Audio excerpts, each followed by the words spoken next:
Hello. Hi guys, it's Celine. It's Wednesday. What's today? Let me check. The 16th, yes, of March 2022.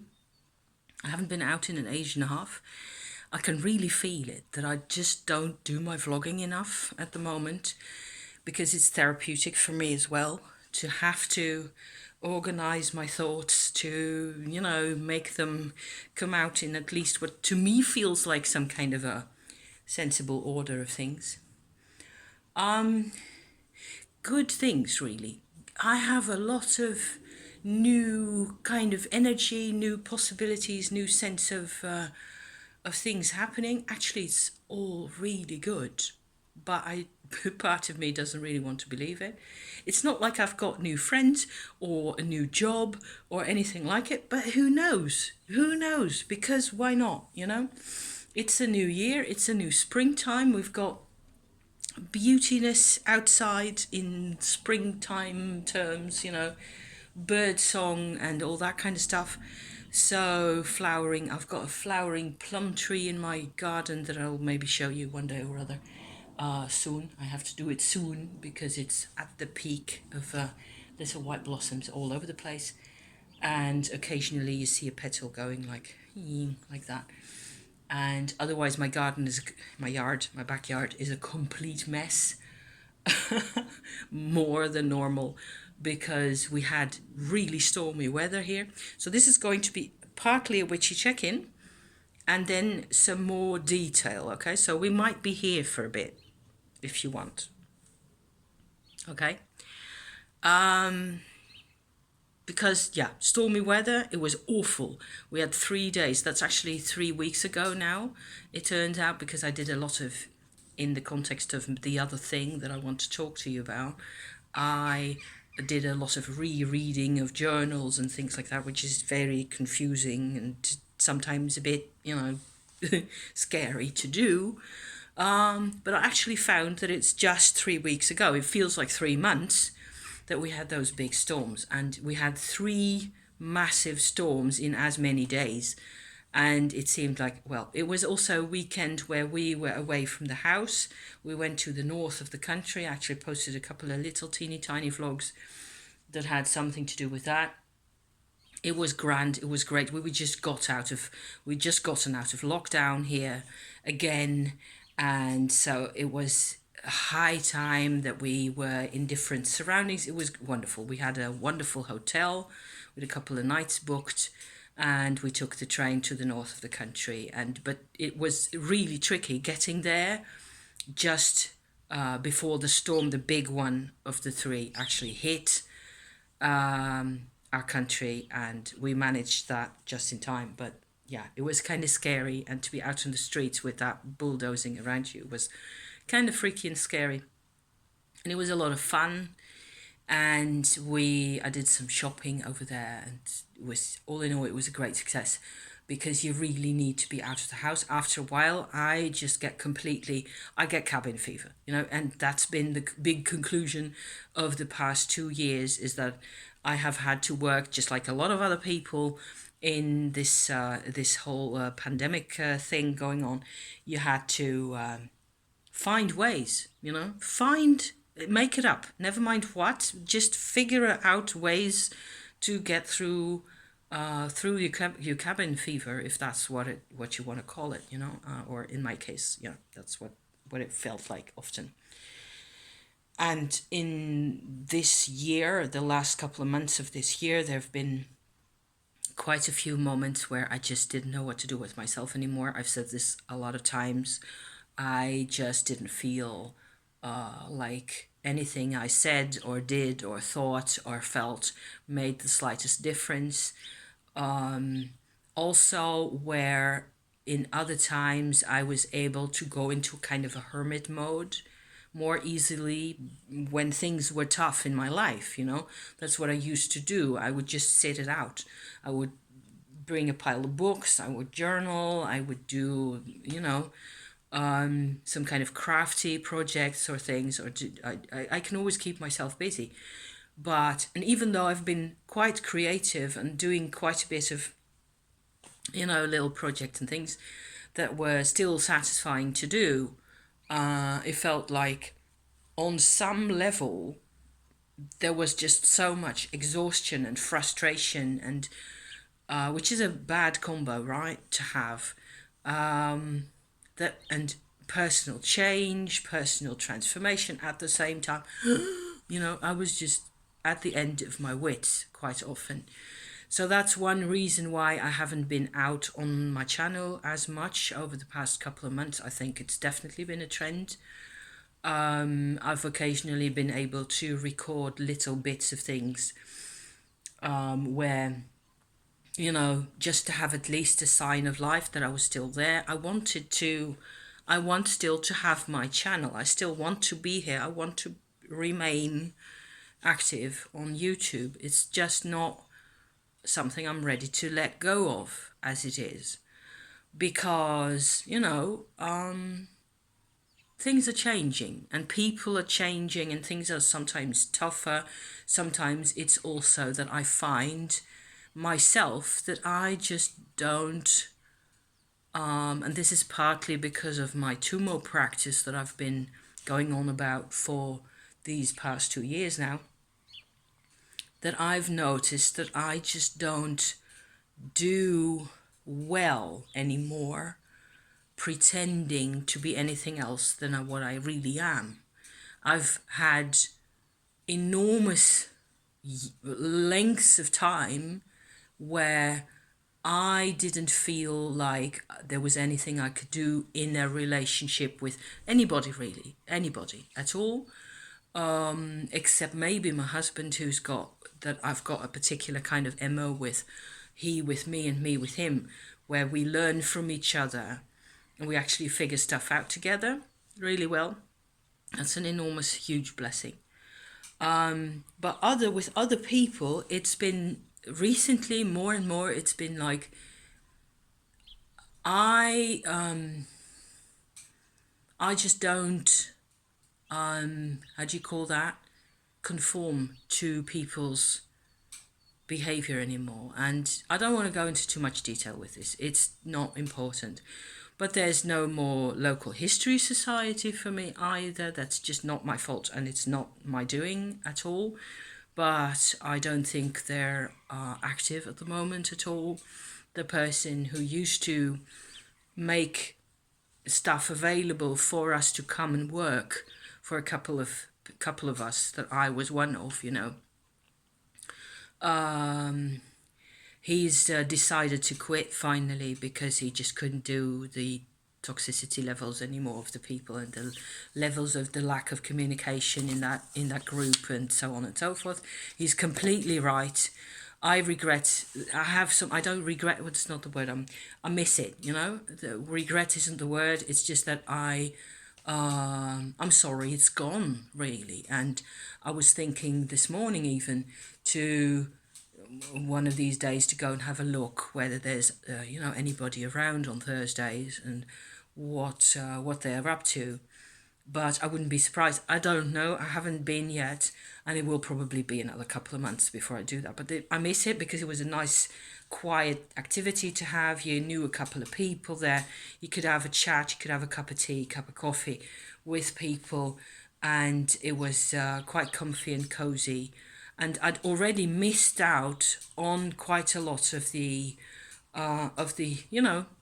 social interaction with them over the past 2 years because of the lockdowns and all that, So now it's completely disappeared from my life. So I really need my YouTube, okay? I need to do this. I need to come out here and I have to, other than have a face with glasses on, which I can normally sort of do most of the time, I actually need to think of words. So for half an hour or 40 whatever minutes it is, in order to, because that afterwards I always feel like, okay, so apparently I'm still capable of putting sentences one after the other, even though there's sometimes when I listen back to myself I go like, I completely forgot to go into that point, which I was all about, and then I got carried away into something else, which is just life, you know. So I've been quite active, what with not having a social life to speak of at the moment at all. I've been quite active. I've recently I've done some painting. Like I said, I showed a few of my bark paintings. I'm going to bring out the last couple of ones that I don't think I have shown you.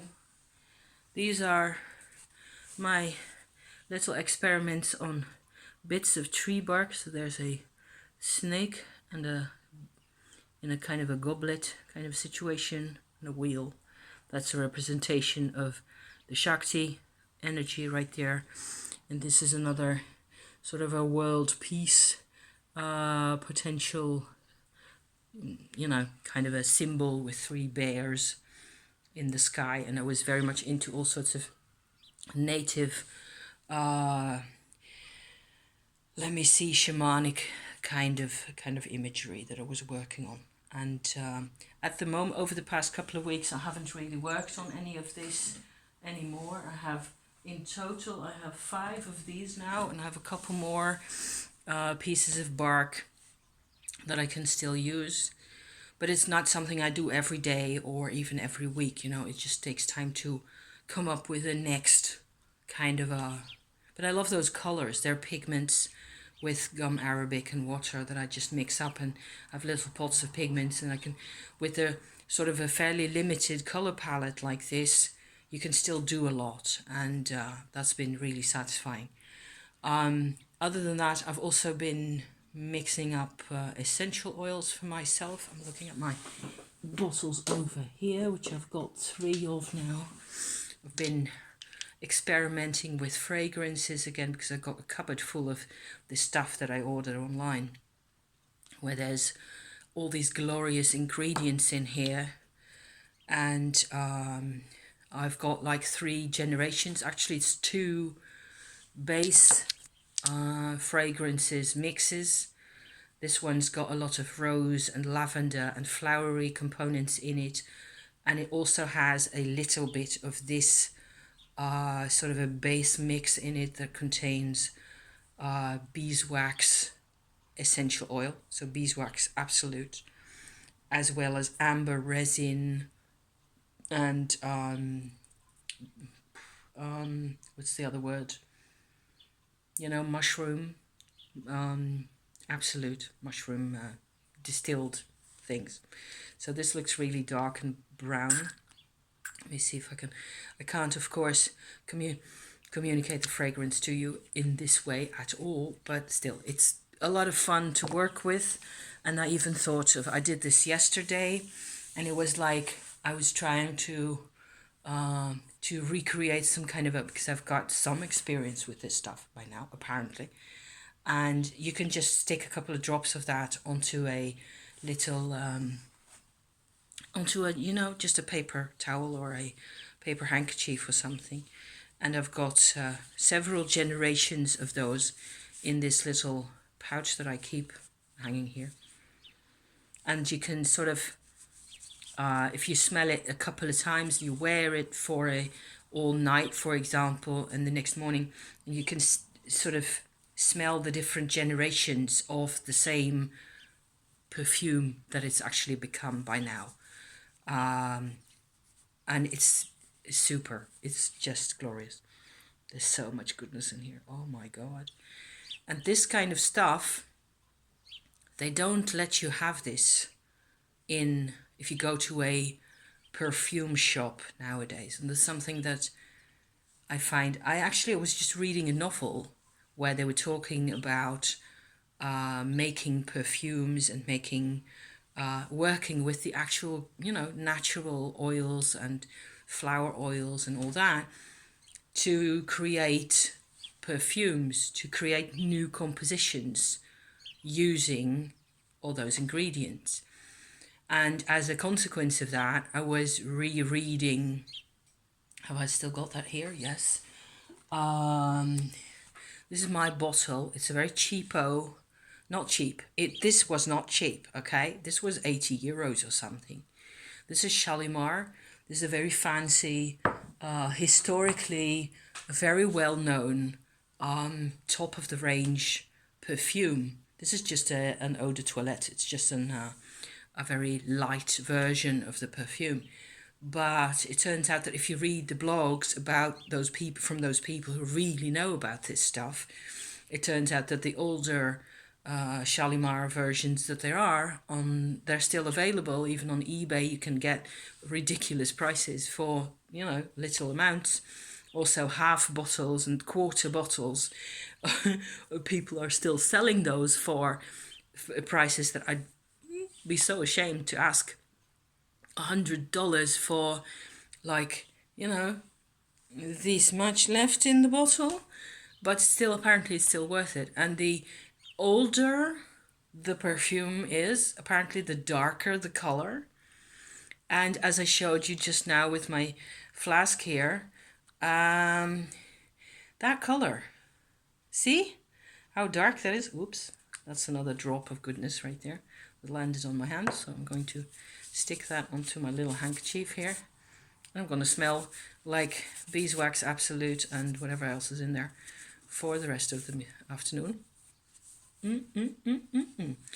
But nowadays, and is over the past 30, 40 years, what has happened is that from that brown colour, they've diluted all the good stuff. They've also, for one reason or another, whether because the ingredients got banned, which happened a lot of times, due to some sort of health hazard that they associate with those things, right? Whether it's because of that or whether it's because the ingredients just got too expensive, I'm not saying, or it'll depend on what you're talking about, right? But the formula of the Shalimar that's over there is just a very watered down, very pale. It pales in comparison to what it used to be when you could just basically use any old ingredients that you wanted. And it was a very, what I read yesterday, those blogs, I will stick one of those blogs in the description to this video, okay? Since now that I've got my train going here, might just as well mention them. It's quite a good read. I have not even read the whole thing because there's so many fragrance descriptions and so many layers and things. But it's just to have an idea, you know, just to have something to look at about this. It's a field that I'm very fond of because I'm fond of all the natural ingredients and all the plants and all that stuff. It's the witchy jam, the witchy vibe that I get from all the herbs and the plants and the resins and all that great stuff, you know. That's why I'm into this. So the old perfumes, 30s, 40s, 50s vintage bottles of perfumes contain still the old formulas, the old compositions, and a lot of ingredients that are actually banned nowadays that nobody can use anymore.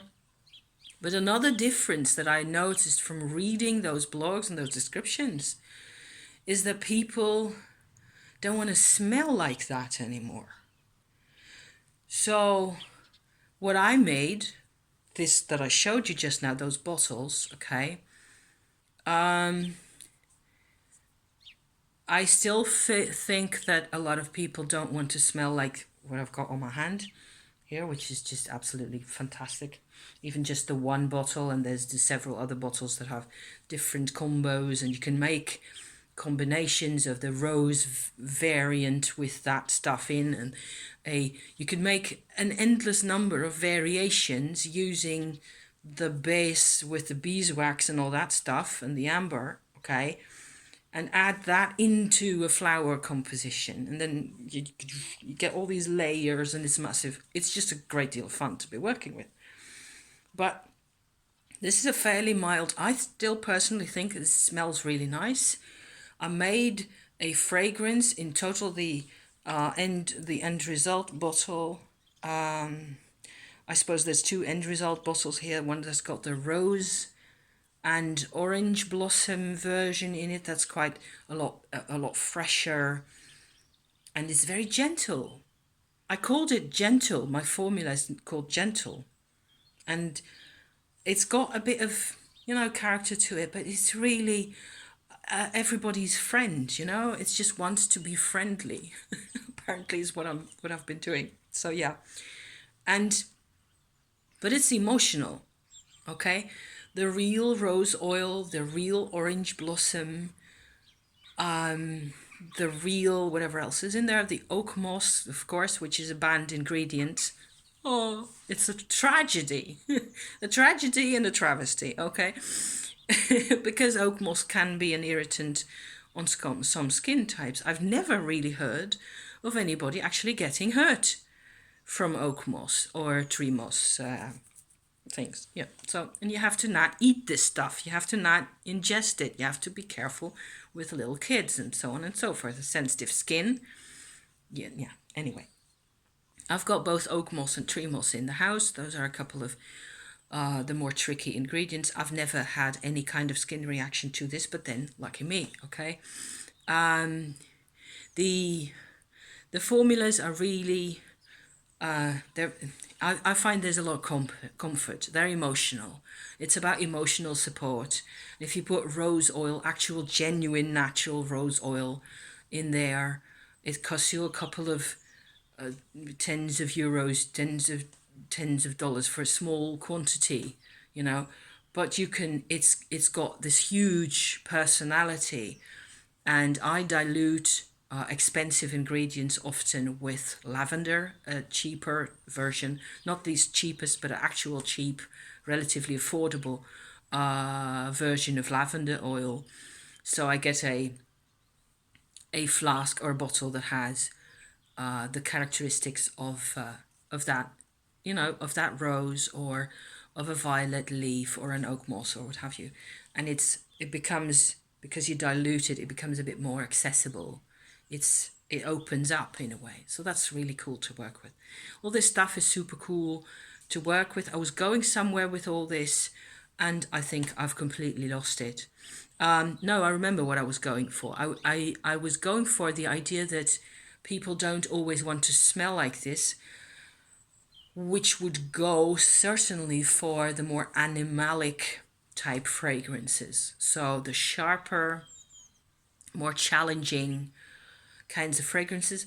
If you think of a Shalimar kind of Guerlain types perfumes, if you think of Opium, for example, which is a really strong fragrance as well, it seems like people have grown over the past 50 or so years, which is my life, basically.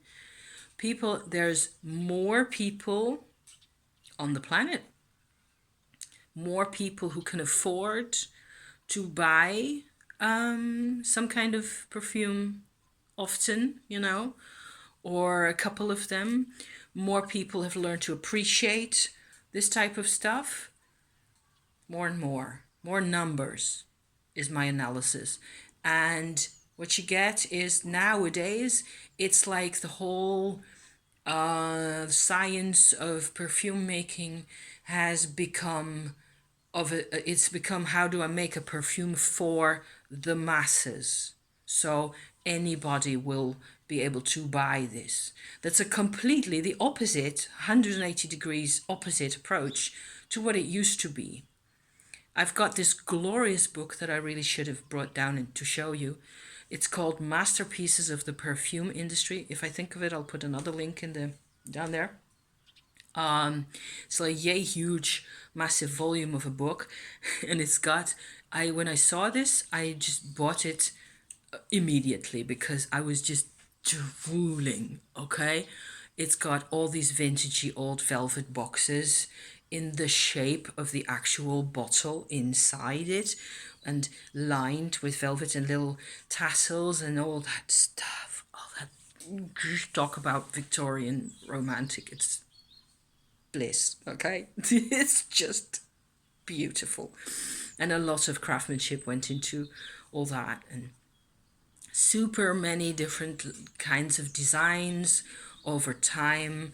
Of course, it started off around 1900 with very elaborate, decorated stickers on bottles, and the bottles were designed in a particular way, and so on and so forth. It was very elaborate and very expensive, of course.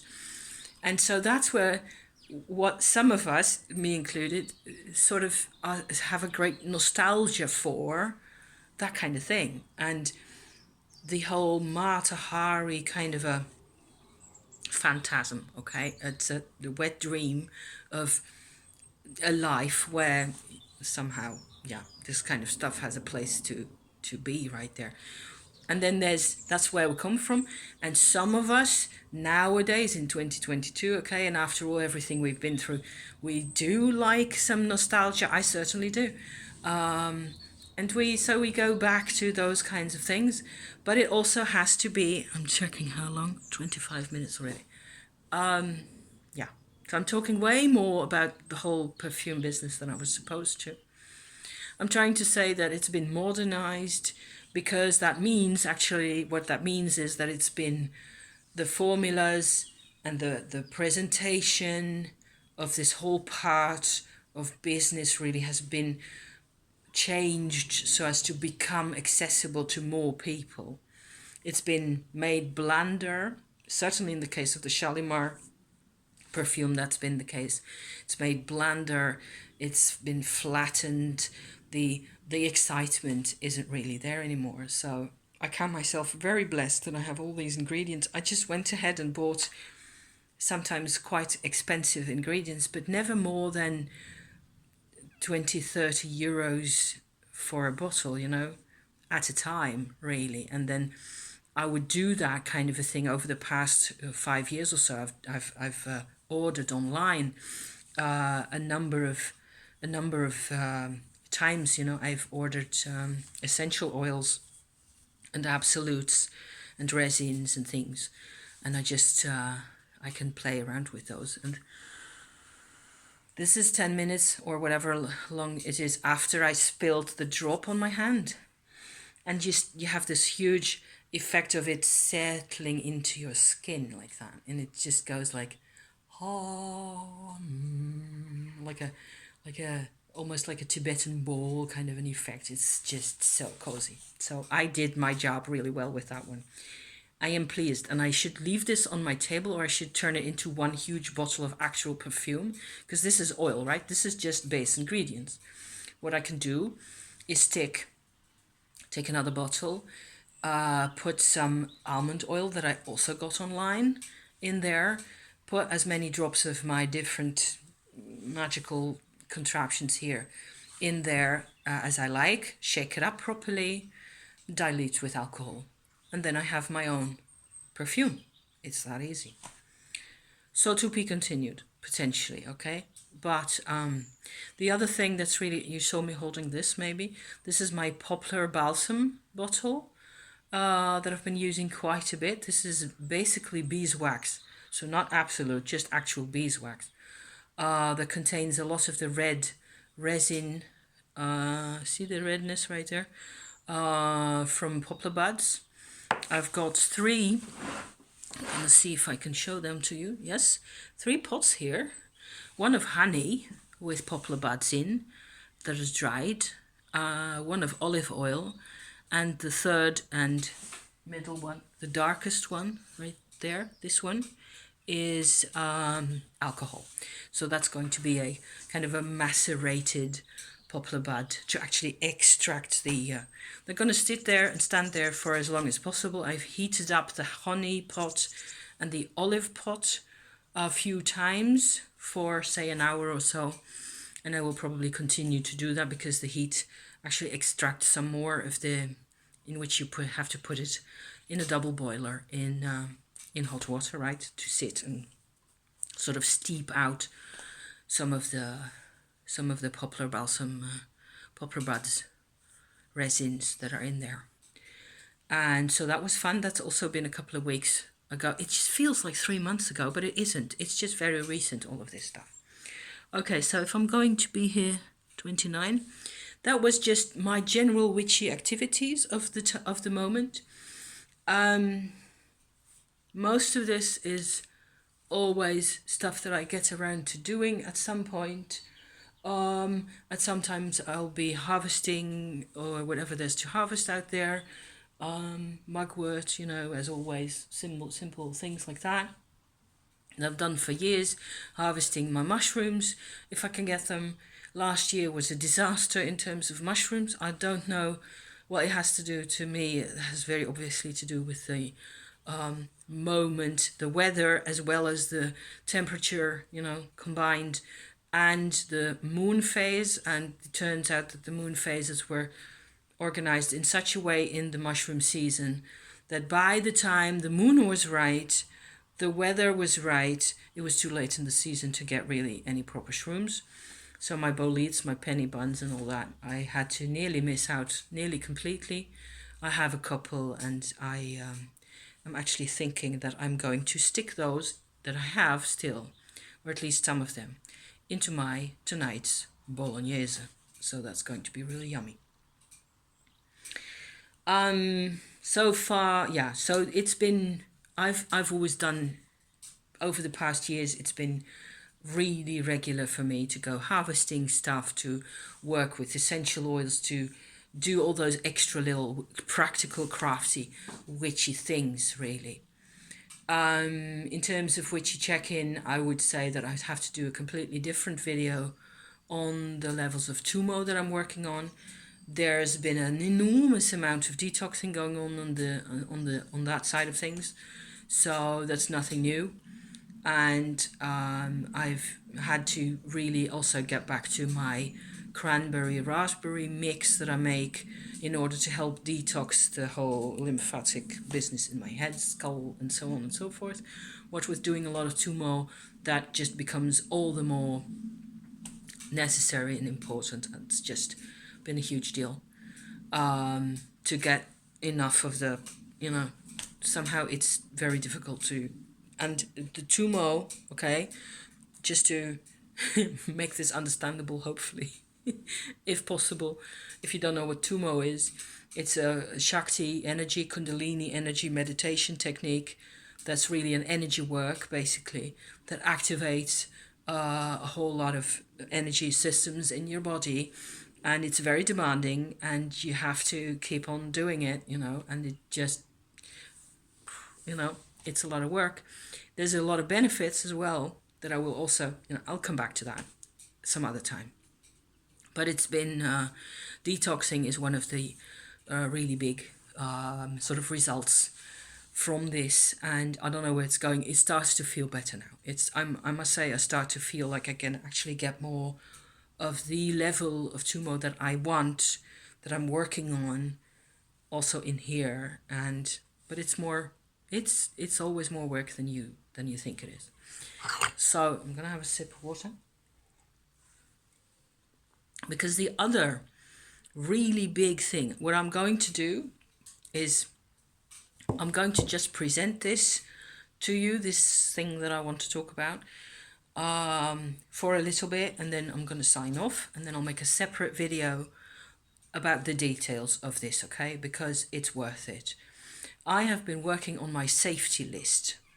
So last week, I think Wednesday or Thursday, Teal Swan brought out a little short video of hers about the safety list. And I hadn't really picked up on that before.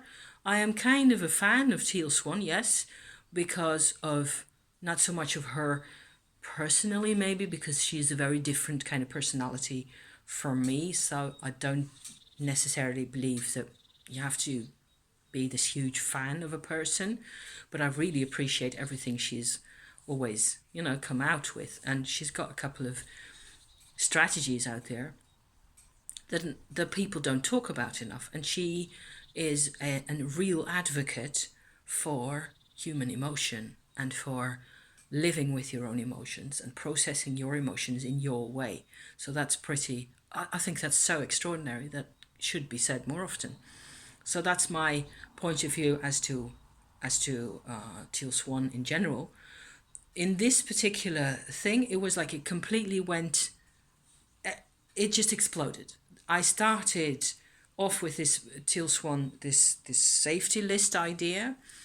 And if I can find the link, I will put it also in the description here. So you get an idea what it is that I'm talking about.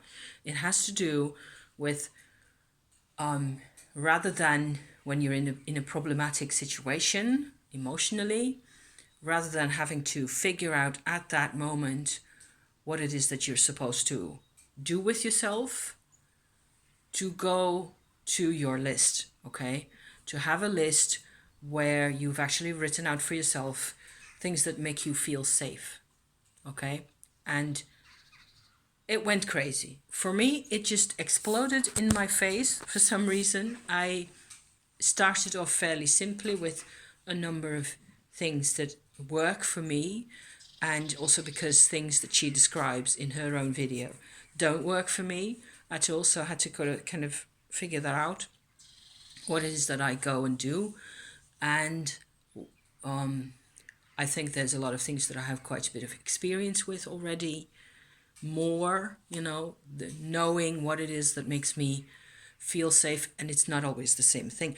But the interesting bit is that as I was doing this, as I was processing and thinking about it, it just kind of developed. It grew all sorts of extra pathways where I noticed that I became more self-aware as I was writing things down.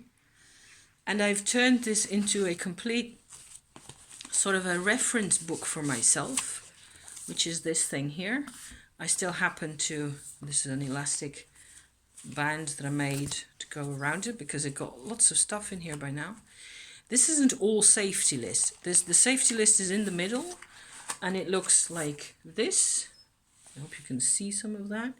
It's got things that make me feel safe, and then next to it in a smaller, narrower band, it's activities actually, so things to do, right? Because trees make me feel safe, but I have to go find them, okay? If I want to benefit from that vibration, I have to go to the trees. Being with my husband makes me feel safe. It's mutual. But if my husband's not here, I'll have to think of something else. Okay, and so on and so forth. So there's, I noticed as I was writing things down that there are some things that immediately create, one of the things that creates the strongest sense of feeling safe for me is, for example, beachcombing. On the beach or in the forest even, picking up sticks, little bits of sticks and surroundings, areas that have been undisturbed for a while, and where you just can see the nature, the wind, the breeze, for example, has sort of created this in the sand, this little line of these teeny tiny little bits of sticks and tree roots and bits of leaves, and it's just, there's something intensely peaceful in that for me. And that is one of the things that out in nature, I find that settles me way down. Like I can go from 100 to normal in 5 minutes if I let myself. Anything to do with wood, natural wood, tree roots and stuff like that, it'll just go to normal parameters right away. So that kind of stuff, just one example of something that works. I've got journaling in here, of course, because journaling is a massively important activity for me.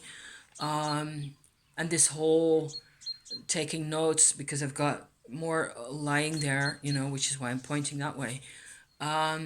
Notes about different sides of things. What I've done is I've gone through my whole past year in terms of journals, which is 5 volumes already, to pick out things that have something to do with this. And they also go into that same notebook. So I noticed that there's a whole dimension where there's a couple of ideas that are more mind-based, okay?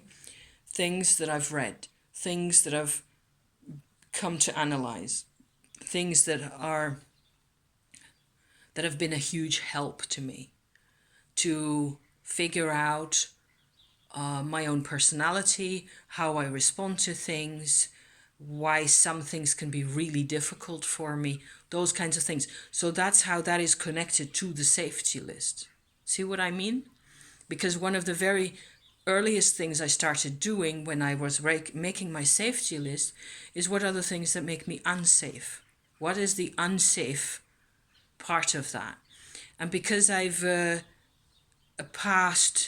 my personal past has quite a few, there's quite a few influences from trauma there, also from in my parents and the things I learned from my parents.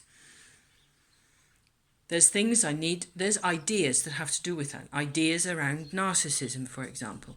Ideas, one of the things I still have to copy out into this book is in the mind category, okay?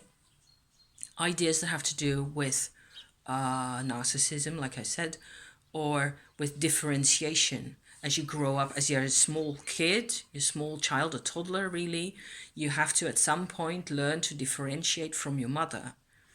And that can be really tough. And if that's not allowed, for example, like it was in my case, it was actually not really allowed, or only to some extent, then I went into all sorts of different difficult modes with that. Each time, because I've been doing the safety list and the safe things, I've been getting really close to what things feel like. Actually, really. I would not have been able to do this 6 months ago. So, yay, because the 6 months have been quite tough for me as well.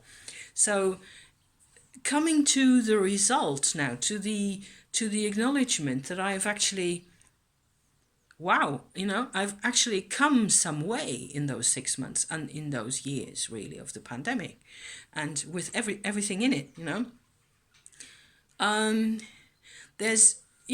it's good to notice that as I write my things down, I just keep making notes. I've got several bits of notes everywhere. In my journals, I found these older things that I want to incorporate. Turns out that this book is really great for what I'm doing here, because you can see it's got different colors pages in there. Some of them are lined, some of them are unlined, and there's yellow and blue and green and so on. And so I've got a section here. This yellow section actually has to do with idea things that I just need to occasionally to be reminded of. So those go in there. That's actually not a really important segment, I think, although there's a couple of things that I really want to be in there. And to some extent, it just all merges with each other anyway. But what I hope might inspire some of you, if you look at this, what I feel is actually the most fun bits of this whole book is in the front. There's me pineapple right there. There's two sections here. The pink one in the beginning actually has, illustrations and flamingos and all that kind of pretty stuff. The pink section is not about mind things or ideas at all. It's the opposite. It is things that are the most immediate in my life, in my experience. Because from the safety idea, I go to a state where things come to me, things affect me emotionally right away. And so that can be, for example, what I did yesterday is I wrote down pieces of a dream that I had, which was important and relevant to me at the moment. And there are a couple of ideas that have to do with that. And I also went to dreambible.com to look up components of my dream. The immediate section. So a dream goes in there. Things that have not been mentally processed, things that have not been thought about until Kingdom Come, things that are just my life. Right away after that, you get this section with pineapple. This is the aesthetic section. So this is like anything goes, really. The bit about the nature, sticks and stones and bits of tree root has an obvious place in there, but also very much, this is a You won't be able to make it out, but it's actually 20 cards or 21 cards from a tarot deck that is a very 80s based tarot deck. I've listened to vaporwave music and Molsoft and that kind of stuff over the past couple of years. It's done me a lot of good. There's a whole aesthetic dimension. For me, it's hugely important. It's much more important than having ideas or positions or perspectives, even though perspectives can be life-saving, okay?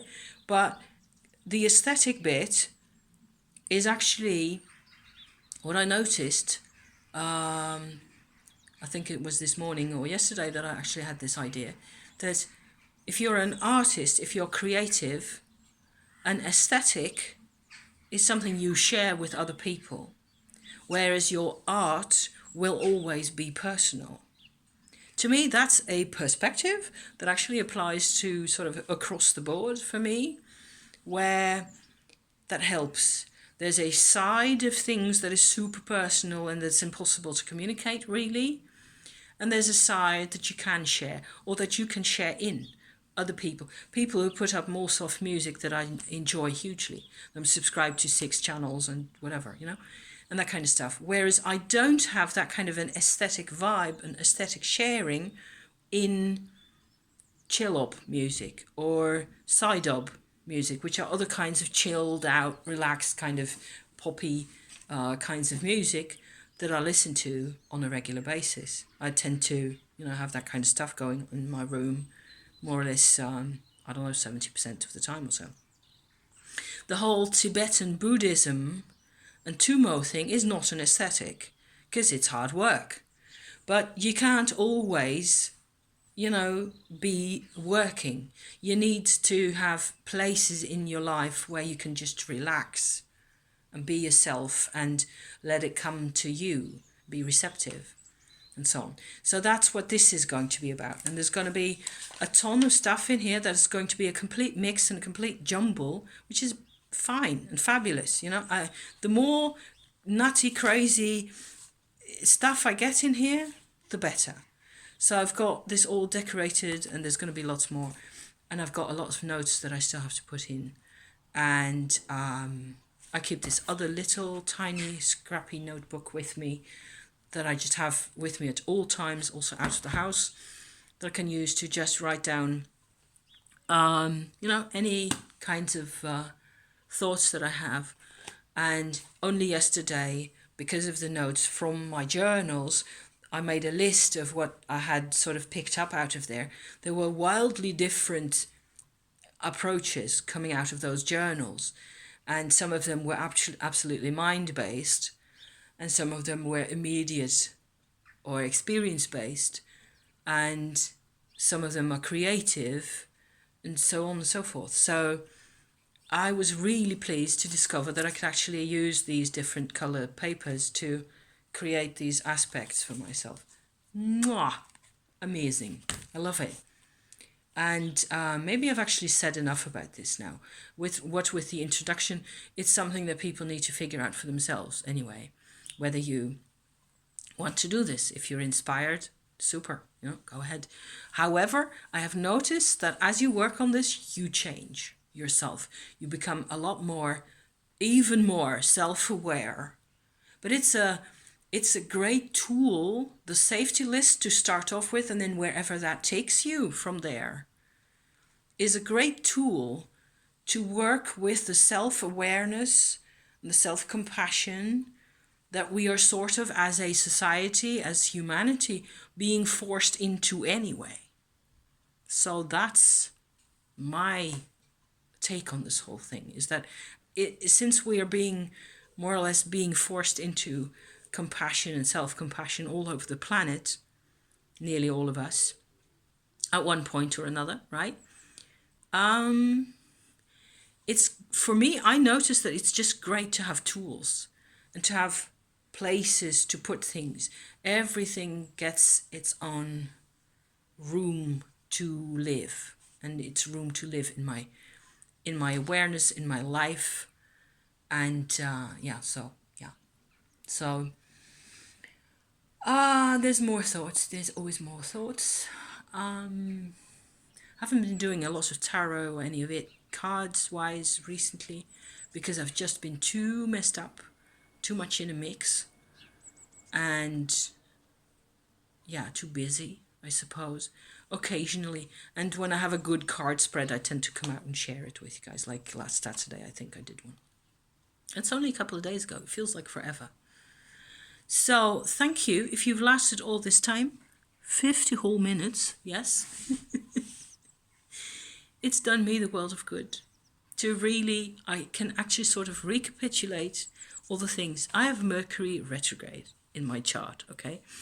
And it's got an aspect to Saturn that's also retrograde. And all in all, for me, this is just very beneficial and very safe to put the things into words and to have the words in a different kind of constellation to each other all the time and just see that move around and to realize that the infamous weekend with all the stormy weather is just 3 weeks ago. And what has happened in my mind since then and where I was then, because I journal nearly every day for weeks on end. You know, it doesn't nearly ever happen that I spend 3 or 4 days without journaling. That's very rare. So I can always, you know, go back because I need to go back and see where I am. Okay? And just make it a whole. Make my life be a whole. Thank you so much. Thank you again for watching and listening to me talk about these things. I hope some of it's inspiring. I will have to watch back and see where are the things that I was supposed to link in downstairs. So I will go and do that at some point. Thank you. See you hopefully next time. I hope you're okay and you know, hanging in there. And I maybe hear from you sometime. Okay? See you soon. Bye-bye. Thank you.